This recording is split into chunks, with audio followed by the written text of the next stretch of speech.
In the meantime, the big fuss over emails that every day, when they're leaked, reveal new and startling kind of sentiments expressed in the Clinton campaign about not only the people who cover them and the people who want to challenge them, but in this case, whole swaths of religious groups, including Catholics.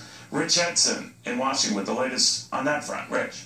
Hi, good afternoon, Neil. And WikiLeaks continues its daily publishing of emails the organization says is from John Podesta's account. In the Clinton campaign chairman's correspondence, continued concern from Clinton aides on her vulnerability to then primary challenger Bernie Sanders, especially on the issue of Wall Street banks. In January, advisor Mandy Grunwald writes, quote, "Agree with you. Bernie wants a fight on Wall Street. We should not give him one. Our polling shows this is one of our weakest areas." Later in the chain, aide Jake Sullivan writes, quote, "Why is it not credible that he has really dumb plans for Wall Street?"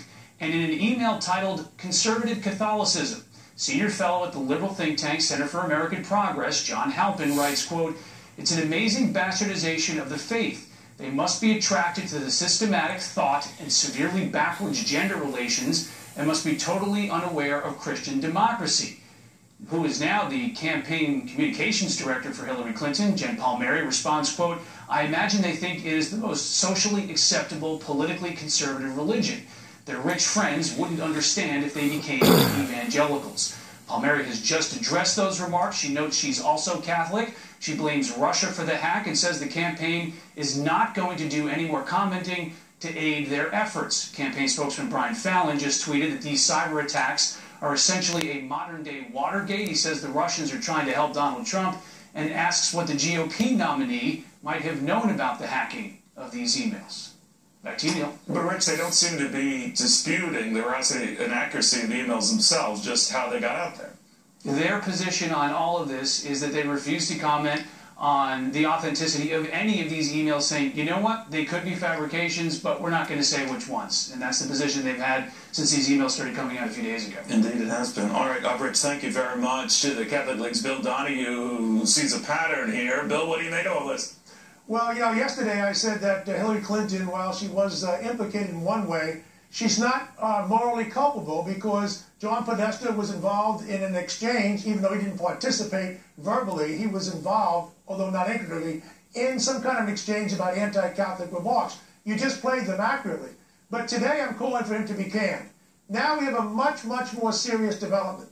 Now we have John Podesta in conversation with Sandy Newman, a left-wing fellow traveler, so to speak, arguing that we need a revolution within the Catholic Church, to which Podesta says, yes, I've been working on it. That's why we created the Catholics United and Catholics Alliance for the Common Good. In other words, these two phony dissident Catholic organizations, which I've been at war with for years, funded by George Soros, were created by John Podesta for the purpose of being like termites to eat away at the foundation of the Catholic Church. Here's the pattern. Soros provides the money, the point man running offense is Podesta, Catholics United does the dirty work along with Catholics Alliance for the Common Good. And one more thing, Neil, Catholics United, back in 2008, leaked documents over to CNN when I went on television with them that night to try and get me kicked off the air because I was too harsh on the Democrats. 1 month later, right around Thanksgiving in 2008, those same documents, which, by the way, somebody at CNN was gracious enough to leak them to me, that's why I knew them, I get a summons from the IRS saying that I'm under investigation because I'm too critical, violating the IRS code. It was strikingly similar. I had the documents. It was, in fact, George Soros' money behind Catholics United with Chris Corzine, who contacted CNN, trying to get me kicked off the air. Well, the bottom line is it's weird, but back to this. What's true in a lot of the emails is their disregard, even though they're not getting into the weeds here, their disregard for conservative Catholics versus more liberal Catholics, quoting from these emails. Many of the most powerful elements of the conservative movement are all Catholic. Many are converts from think tanks to the media and social groups. It's an amazing bastardization of the faith. They must be attracted to the systematic thought and severely backwards gender relations and must be totally unaware of Christian democracy. And I was thinking to myself as I was reading that, What if they were saying that of the Muslim faith and how Muslim women are treated and the Sharia law and all of this? And I'm just thinking,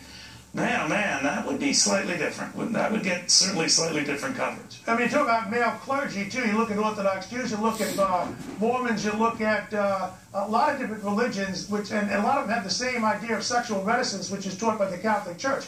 You know, I can put up with some stupid comments made by these people. What I can't put up with, beyond the bigotry, is when there's an integral plan setting up phony organizations to create a revolution, which is their term, within the Catholic Church. This is far more serious. John Podesta has to go. Hillary Clinton is now implicated. That's her campaign manager. No other religion would put up with this, and Catholics aren't either. But it's not just Catholics, right? It's evangelicals. It's those who are religious. It's those who have some values that they think are not in lockstep with a liberal movement. They all but say that. Now, they get dismissed as saying, oh, we're not going to talk about it because the Russians are leaking them. We're not going to vouch for veracity of one versus the other.